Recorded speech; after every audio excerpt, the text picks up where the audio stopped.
अस्सलाम वालेकुम नाज़रीन, आप देख रहे हैं जेके अर्ली न्यूज़ अपने मेज़बान इशरत अली के साथ। आइए नज़र डालते हैं आज की खास खबर पर। फॉरेस्ट राइट एक्ट 2006 के तहत हल्का पंचायत लस्टियाल ब्लॉक कालारूस पर जमहूरी तरीके से मुज़फ़्फ़र अहमद भट्ट को बिला मुकाबल चेयरमैन करार दिया गया। जंगलात के तहफ़्फ़ुज़ और कटाव के रोकथाम के सिलसिले में कमेटी तश्कील दी जा रही थी।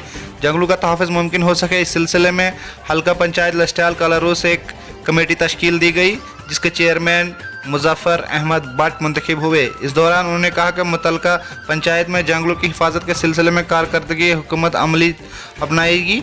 इस बीच उन्होंने लोगों का शुक्रिया अदा करते हुए कहा, लोगों ने इन्हें एतमाद दिया और बिलामुकाबिल चेयरमैन मुंतखब हुए। जेके अर्ली न्यूज़ के लिए ब्यूरो रिपोर्ट, श्रीनगर।